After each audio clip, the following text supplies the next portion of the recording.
7 days, 4 countries, 6 cities, 5 towns, and 1 magnificent river.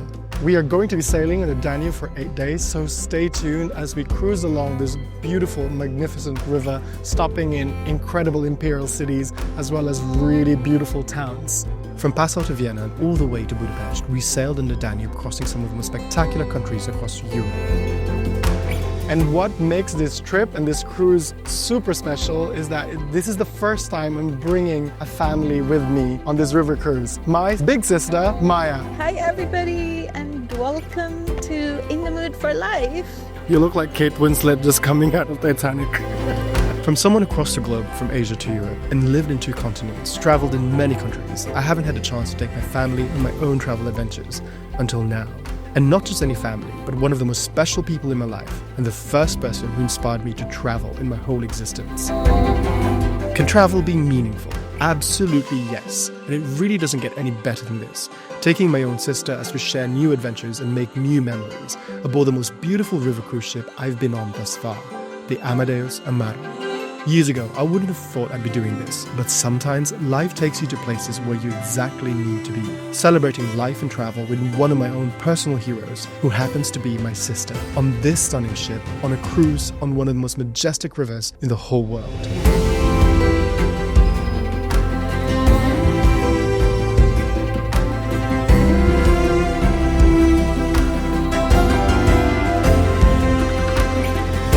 I didn't expect to be back in the Danube so soon. Earlier last year, in March, I went for a river cruise in the Danube to become an official travel agent, and later that year in September, I had the opportunity to experience a glorious late summer river cruise from Germany to Austria, through Slovakia and all the way to Hungary.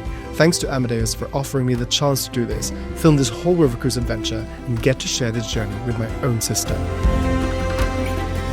Just a quick context, I haven't seen my sister Maya for the last 7 years. She's been living in the UK, working in the medical field with the busiest life I can imagine, helping people and saving lives out there. So truly, we're overdue for a much needed reunion. And it's been such a joy seeing her and spending time together again. She's one of the hardest working people I know, and to share with her this river cruise experience and show her some of my most favorite places in Europe where she hasn't been before is truthfully one of the greatest joys in my life.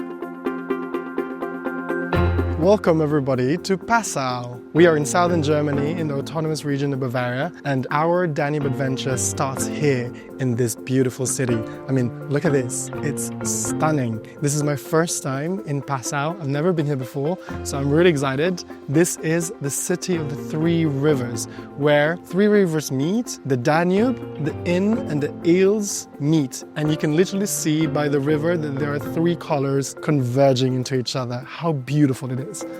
So, day 1 in Passau. What a dramatic place to begin our Danube cruise. We actually arrived the evening before, experiencing the city at night, and immediately indulging into a hearty Bavarian meal at the Ratskeller with a great pork knuckle and German delicacies. Celebrating a first evening with Bavarian beer and a taste of a local Bavarian whiskey. On our official first day, the real start of our Danube adventure, we get to explore this pastel-coloured Baroque old town, walking along the riverside and admiring the great town hall, already a glimpse of this Bavarian gem tucked right on the border with Austria. Passau is often overlooked compared to major cities like Vienna or Budapest, but it holds centuries of history. Once part of the Roman Empire, it later became the seat of one of the most powerful prince-bishops in Europe. In fact, for hundreds of years, the Bishop of Passau controlled an area stretching deep into Austria and even Hungary. We climb straight up to the fortification that dominates the place, Veste Oberhaus, built in the 13th century, ordered by the Prince-Bishop Ulrich II. For centuries, this castle endured siege after siege, but it was never conquered. We went around and all the way to the back to see the incredible panorama of the whole city of Passau below, a stunning vantage point showcasing some of Europe's waterways merging together, the colors of the rivers visible like brushstrokes below. Speaking of merging together, we climb down to the city to witness this natural confluence of these rivers. At the very tip of Passau's old town, land narrows into a slender tongue. Here, 3 rivers embrace, each flowing side by side before slowly blending into one. A reminder that the Danube itself is not one river, but many histories and cultures, converging and carrying onward. Passau is often called the Baroque city on the rivers, and when you wander its winding streets, it's easy to see why. A great fire in the 17th century reduced reduced much of the town to ashes. Italian architects were invited to rebuild, and they gave Passau the look it still wears today, wearing all of the hallmarks of Southern Baroque transplanted to this part of Bavaria. Its crown jewel is St. Stephen's Cathedral, which we get to visit, and it's a masterpiece that seems almost too grand for such a small town. Its white Baroque facade gleams in the sunlight, while inside, it's a stucco masterwork made of pure Baroque resplendence. It's also home to the largest cathedral organ in Europe, featuring more than 17,000 pipes, and we were so lucky we were able to catch a short organ concert during our visit.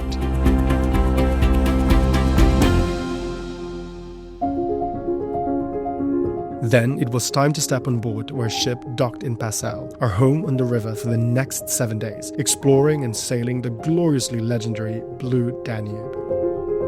We were both thrilled to cruise and experience the Amadeus Amara, the newest in the Amadeus fleet, launched just last year, making this a brand new, elegant, sleek, modern, and a truly pitch-perfect vessel to carry us on this grand voyage. Our cabin was a sanctuary of comfort, with floor-to-ceiling panoramic windows opening out to the Danube, where we would enjoy views of the river scenery for days. With a super comfortable bed, walk-in closet, a spacious bathroom, we couldn't ask for a better cabin than this. The Amara is a ship designed with style but with comfort in mind. There's the stylish panoramic lounge that invites you to stay, relax and unwind for afternoon tea or anytime during the day, or cocktails at the bar with live entertainment. In front of the ship there's the river terrace that lets you glimpse at the journey beyond. At the lower deck there's a stunning restaurant oozing with contemporary refinement, where we enjoyed all our meals from breakfasts, lunches and multi-course dinners, savouring every delicious dish while river landscapes glide past our windows. Furthermore, the Amara also flaunts features a bit rarer for river cruising, a heated indoor pool at the back of the ship with a wellness club. And on the lower deck, a massage space and fitness room open round the clock. And then there's a sun deck, where we gaze out and capture the sweeping views of the Danube. Church spires, vineyards, castles perched high in the hills, beautiful towns and incredible cities and riverbanks, the kind of sceneries that make the Danube such a timeless river to explore. On our first evening, we took it easy while the ship sailed, enjoyed a beautiful dinner, tasting delicious wines of the region, appreciating our time here so far, as the ship carried us from Germany to Austria. On our second day, we woke up early, anticipating a great day of adventure ahead.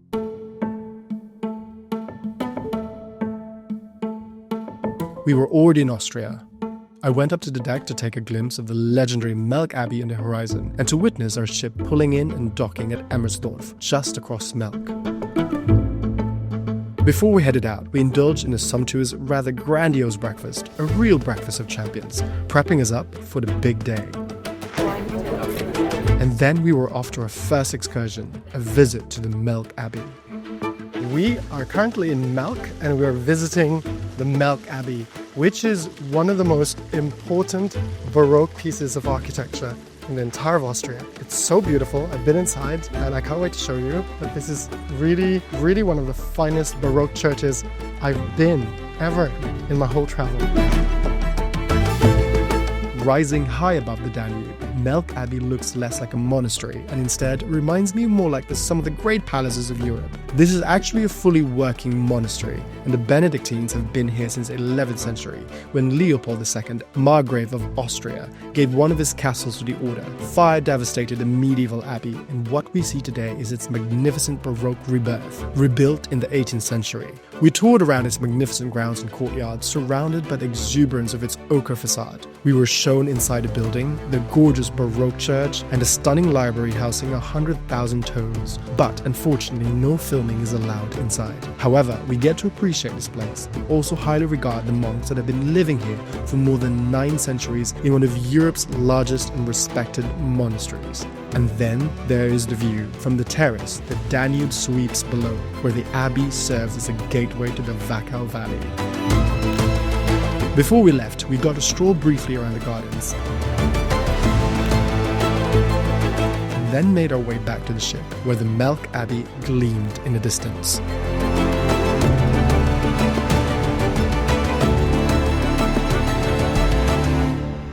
Later, while we nourished ourselves with lunch at the restaurant, the Danube slowly revealed her most romantic side, the Wachau Valley, and sailing here feels like drifting straight into a fairy tale.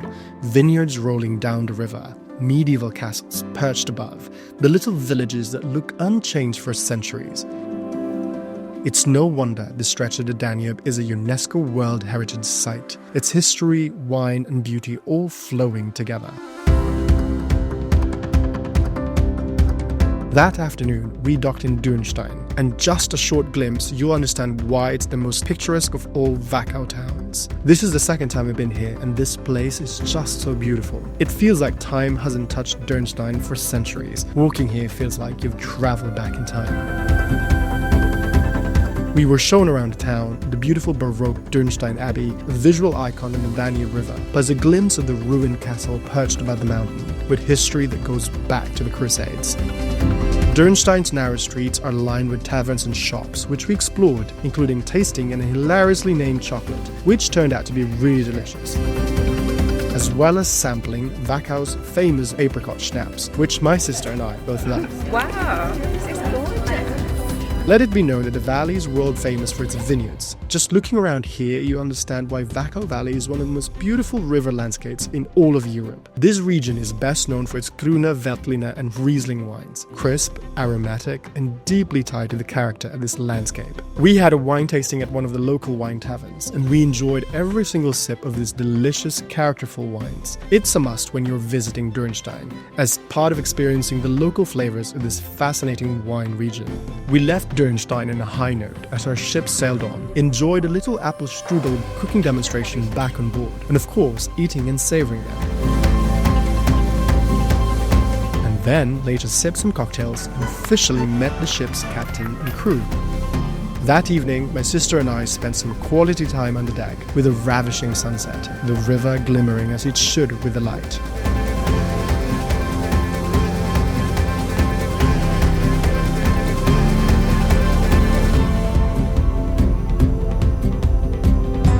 Then went down for a sumptuous dinner at the restaurant, followed by a little opera performance on board to celebrate and anticipate the next city we're heading to, Imperial, Vienna.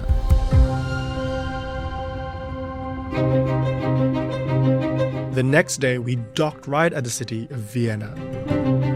We're here for the full day, and I was very excited to show this imperial city to my sister, especially since it's her first time here. This is one of my favorite cities in the whole world, and I get to take my sister to some of my favorite spots, share my passion and knowledge about the city's great and scintillating history, as we both enjoy the grandeur all around us. I wanted to show some of Vienna's greatest features, its grandiose architecture to its grand boulevards, its beautiful gardens right to its legendary coffee house culture. Together, we wandered around some of Ringstrasse's finest features, from the Opera House to the Albertina balcony. Showed her the palatial twin museums, Kunsthistorisches and Naturhistorisches museums, and walked leisurely around the Hofburg Palace complex, enjoying every beautiful corner and facade on such a magnificent late summer day. We even got to take a peek inside St. Michael's Church, which I haven't been to before. We had some great spare time, so what else is better than to savor Vienna's flavors and visit one of the city's stellar coffee houses, Der Melk. The scent of pastry and baked goodness waft as soon as you step inside the gorgeous cafe, which has been here since 1888. This is a great reminder of Vienna's rich heritage that the city's coffee house culture has been added to UNESCO's intangible cultural heritage. That just by sitting here, savoring a rich truffle cake and a raspberry port, we weren't only partaking in a social tradition, we were supporting Vienna's incredible heritage. Certainly a tradition and heritage I'd happily support for as long as I live. Afterwards, we glided along Vienna's gilded streets, its squares buzzing with excitement, and checked out the iconic St. Stephen's Cathedral that had stood here for centuries.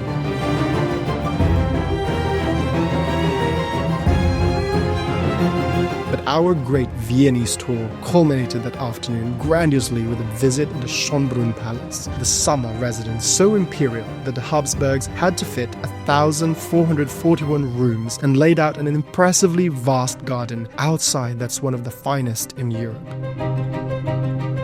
Both my sister and I had such a ball around this place, as we got to take part of a tour inside the palace, which thankfully now permits cameras inside, which made my heart burst with joy. If you're visiting here someday, remember that the vast gardens are as sumptuous as the interiors of the palace, so make sure you get extra time to roam around the outdoor splendor. And boy, this is the most beautiful I've ever seen Schönbrunn.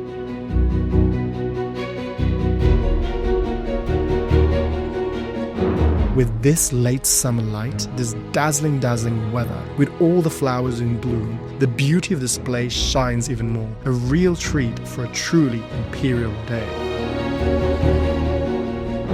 We went back to our ship later that afternoon in such high spirits, in awe of Vienna's beauty, a visit that made my sister vow to go back to Vienna again someday. I celebrated my love for Vienna by simply sitting at the deck during the sunset, watching Vienna glide past as our ship sailed further on the Danube, slowing down and appreciating what a glorious day we've had. Dinner that evening was wonderful and cozy, which we enjoyed with Viennese wines, and then followed by cocktails at the lounge. Outside, we sailed past Bratislava at night, while inside, we danced our hearts out. Enjoying the dance floor with my sister, with fellow guests, and even the amazing Amadeus crew, wrapping up our night just right.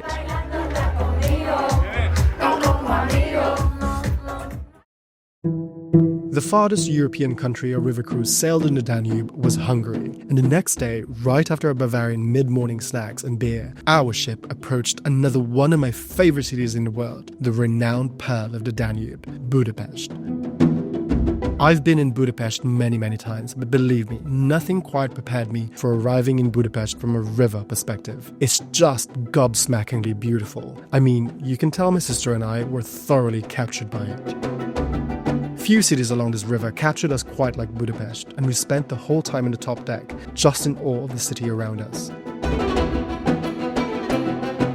What makes Budapest so striking for those who haven't been is that it was once two separate cities, Buda on the hilly western bank with its castles and palatial complex, and Pest on the flat eastern side with its boulevards, Art Nouveau buildings and lively urban life. They were united in 1873, and ever since, the Danube has been the thread that connects both of them.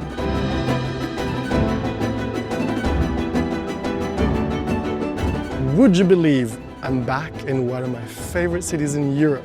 I'm in Budapest, and I can't believe it. I'm back here again. I've been here in the city for 3 times now, and this is my 4th time here. We get to spend a whole day in the city, and we're staying here overnight on our river cruise, the Amadeus Amara, and I can't wait to show my favorite spots in this city to my sister. She loves the city already. I mean, we're just looking at the parliament, and believe me, it's probably the most beautiful government building in the world. We had a whole afternoon exploring ourselves, so I showed my sister the Pest side of the city first. We walked on the riverfront to the Hungarian parliament, admiring this iconic neo-Gothic vision, which looks even more incredible on a really sunny day like this.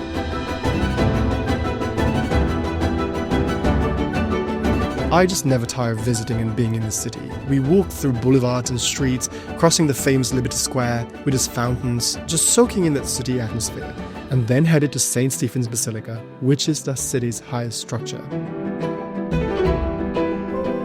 Then it was time for lunch, and for our first visit in Budapest, I had to take my sister to a great classic, and still one of my favorite restaurants in Budapest, Gundel.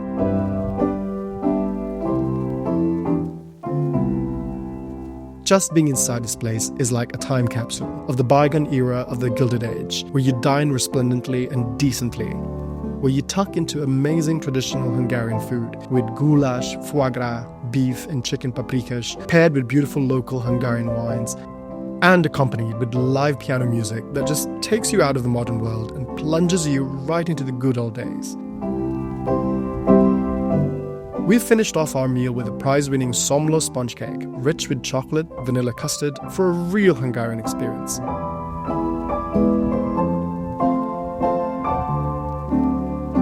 After lunch, we headed up to the Castle Hill district. No big plan, just one of those let's see where this afternoon takes us kind of decisions. And truly, it was perfect. Memories of Budapest hit me right away as soon as we stepped in this place. I've been so many times and yet its beauty still takes my breath away. The Matthias Church is impossible to ignore, a great beauty that needs a visit inside. It's one of the most beautiful churches I've ever seen with so much history packed into one space. Kings were crowned here, empires came and went, and there we were, just taking it in, moving slowly, letting it all just wash over us. Outside, Budapest continues to gleam, and the afternoon was just so beautiful, a pure Hungarian late summer. From the Fisherman's Bastion, we could see the Hungarian parliament across the river. We walked around and enjoyed the views. I mean, not every day you get views like these.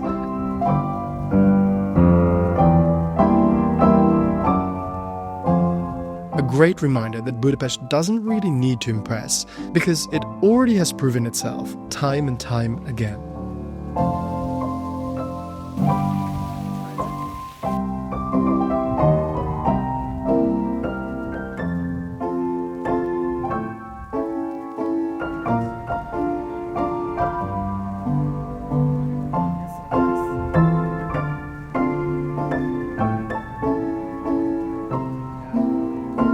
By the time we made it back to the ship, the day felt full in the best way. That evening, leaned fully into Hungary, with Hungarian flavors and followed by traditional Hungarian folk performance at the lounge, with dancers and musicians taking over the floor, boots clicking and skirts spinning, violins pulling you right into Hungarian culture that felt so alive. And then came the finale, and I don't think finales get any better than this. We stepped out into the deck at night, and our ship sailed with Budapest around us glowing its old-school magic.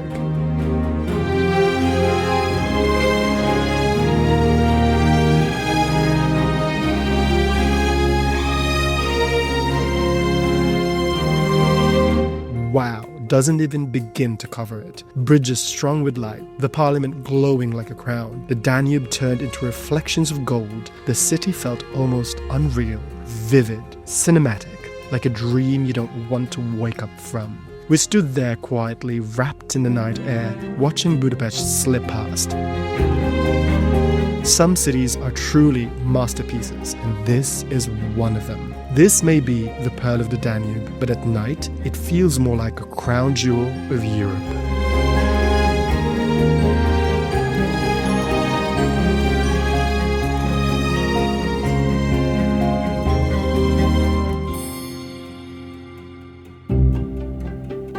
Next day, it's a full day continuing a journey in Budapest, starting at the hallowed Budapest Market Hall, one of the most impressive covered markets in Europe. This hall has been feeding the city since the 1800s. Our amazing guide Erika toured us around this gargantuan place, overflowing with produce everywhere. We also got to try some Hungarian delicacies and treats, including the famous chimney cake, this traditional Hungarian sweet pastry. From there, we headed to St. Stephen's Basilica, and the contrast couldn't be stronger. Outside, it's grand and imposing, one of the most important churches in Hungary, named after the country's first king. Inside, it's remarkable. It's my third time going inside, and it still takes my breath away, especially the incredible mosaics, the domed roof, and incredible religious art available here. After this, we went all the way to Hero Square to check out the Széchenyi Baths, or at least the building itself, one of the largest thermal bath complexes in Europe, built in the early 20th century.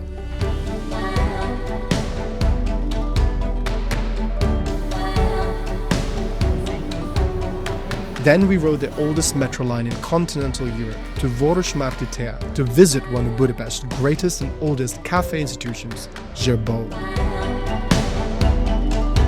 It's a piece of old-world culture that Budapest does so well. And here you come for the cakes, especially the signature Zserbo cake, with all its deliciously layered goodness of ground walnuts, apricot liquor, and dark chocolate. It sent us both, my sister and I, to Budapest cake heaven. We just came from Zserbo, one of the best cafes in Budapest. I love it here. I've been here 3 times. and the cakes are just incredible.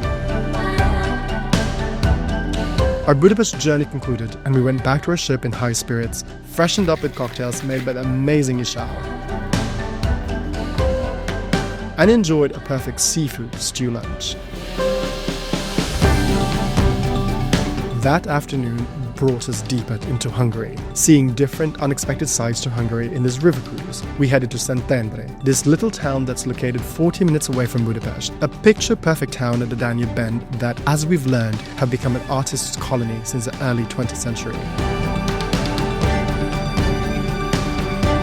And you can see it by just walking through its cobble street, a playful town lined with pastel-coloured houses, craft shops, galleries, and just bursts of colours everywhere.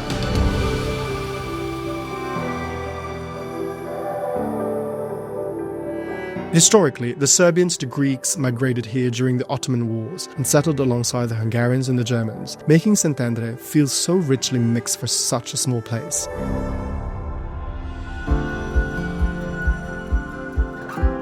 We love the atmosphere of this town. My sister and I were drawn to the workshops and woodcraft, especially these gorgeously handmade chest set pieces, which we bought and took home as souvenirs. And then digging into local ice cream. And there we were, my sister and I felt like kids again, enjoying the stunning summer together. We love Szentendre so much that we were reminded that travel isn't always about the wow moments. Sometimes it's just about places that simply feel good to be in. Our next stop is a powerful place, perched right on top of one of the best lookouts in the Danube, the castle of Visegrád. It took a little climb to get up there, but once we did, the view hit us right before we even got to know the history. And boy, the view of this place is majestic. It doesn't take long to realize how strategic this place is from how much of the Danube you see from up here.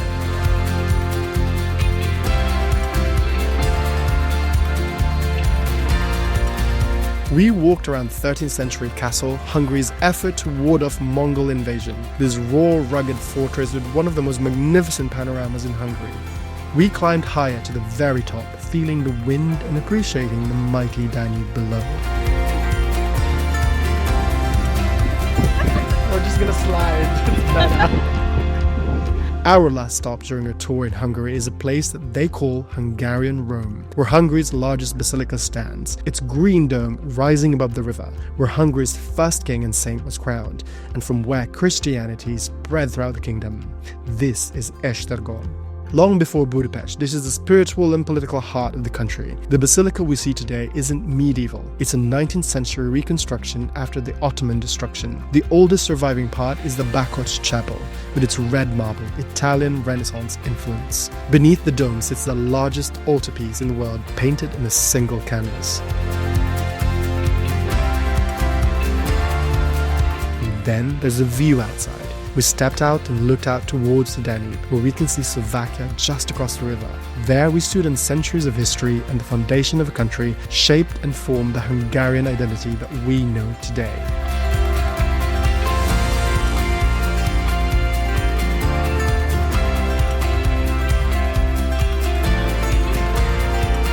And speaking of identity, we finished this day with a wine tasting of Hungarian wines in a nearby restaurant and wine cellar, tasting some of the local wines that are very much part of the Hungarian identity, a toast to a really grand Hungarian day.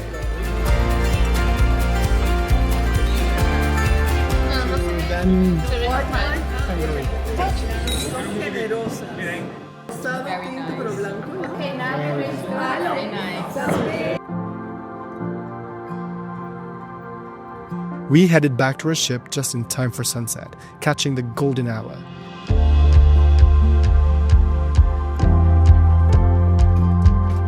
The Danube softly glowing in the dusk as we dined on board, reflecting what an incredible day it was and anticipating our next destination. Day 6 on a river cruise, and we have made our way back to the Danube, over to a landlocked country that sits right in the heart of Central Europe. You look like Kate Winslet just coming out of Titanic. We headed to its capital, Bratislava, the only capital in the world that's bordering two countries, Austria and Hungary. Compared to the grandeur of Vienna or the drama of Budapest, Bratislava feels almost like a secret, a capital city that still has the intimacy of a small town. Being in between countries, for centuries, the city's identity has been shaped by this crossroads of cultures. Our tour of the city took us right to the very top, the crowning glory of the capital, the Bratislava Castle. Perched on a hill overlooking the Danube, its 4 towers are visible from miles away, and from its terraces you can see 3 countries at once, Slovakia, Austria and Hungary. The castle is a symbol of resilience, destroyed, rebuilt, abandoned and restored throughout centuries. This was once the court of the Kingdom of Hungary in the Habsburg Empire. One short walk around its grounds will tell you of its grand significance.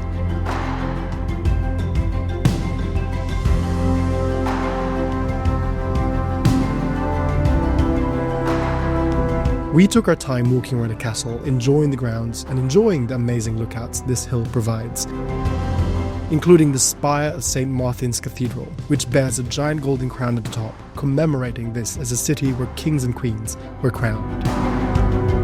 The real heart of the city is the old town, with a maze of cobblestone lanes, bright painted buildings and lively squares that just feel so alive and colourful on such a sunny day like this.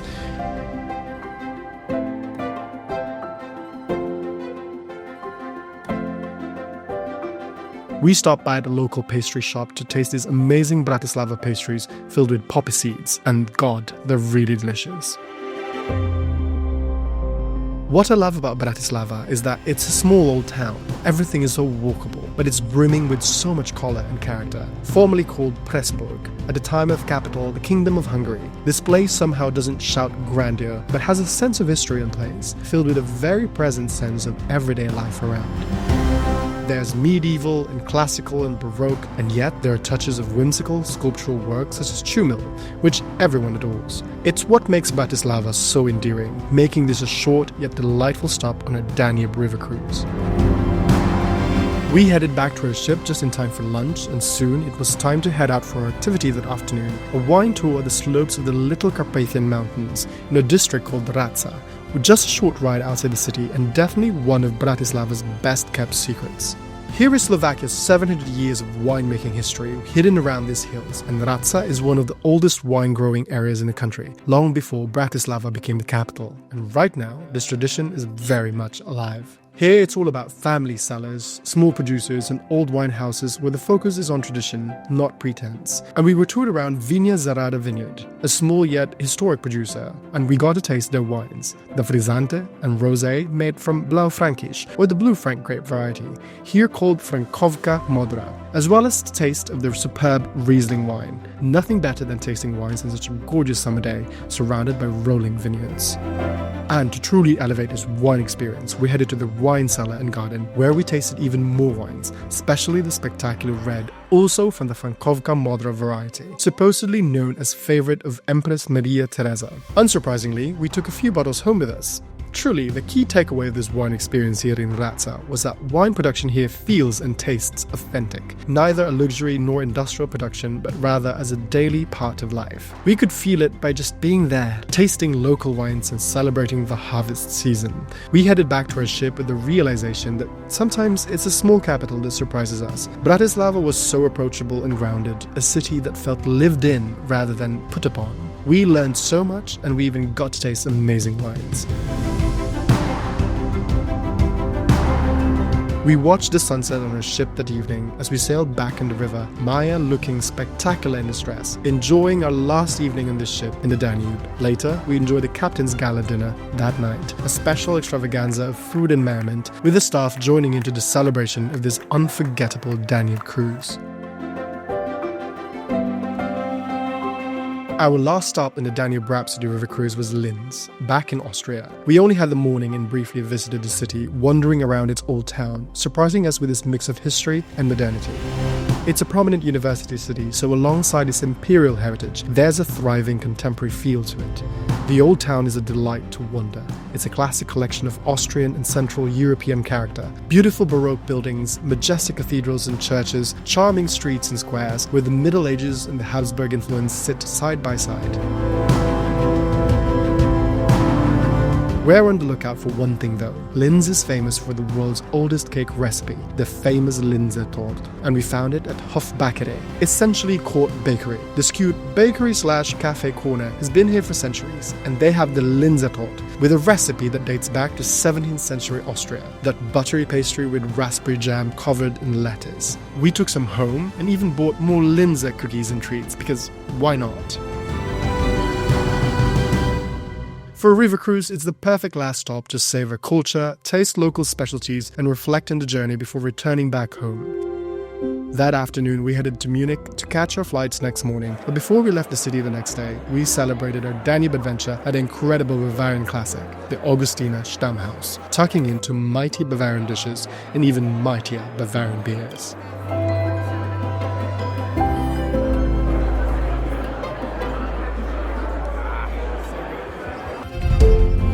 This has truly been a supremely memorable Danube adventure, and this river cruise wasn't just any other trip, but a milestone in so many ways. The In the Mood for Life series has reached places I never expected, and first of all, I'm beyond grateful that Lufthansa and Amadeus River Cruise officially hired me as a content creator, believing in my creativity and the quality of content I produce, allowing me to film and experience their beautiful and newest ship, the Amadeus Amara. But what's more, what really elevated this river cruise from an experience into a treasured memory is that I get to share it with my own sister, Maya, with whom I get to bond with after so many years apart. From being the first person who inspired me to travel when I was a lot younger, to now someone I get to share travel memories and share so much joy together. Traveling with my own sister made everything brighter, every taste richer, and every laugh deeper. Oh yeah, we laughed, we cried, we shared silly moments together. And it is something I will truly, deeply treasure in my own treasure trove of memories. Some journeys change you. Some adventures deepen you as a person. And for me, travel is about transformation, about shared discovery and shared connection to places and memory. And there's truly no better way than to share it with those closest to your heart and soul. For the older I get, the more I realize time is all we have. We can no longer waste precious time. So, travel with those who mean the most to you. Celebrate them. Celebrate you. Celebrate life together. It's some of the best we can ever do together with our loved ones. Make your journeys personal. Make your travel a reason to create incredible memories, and make this one life a reason for celebration.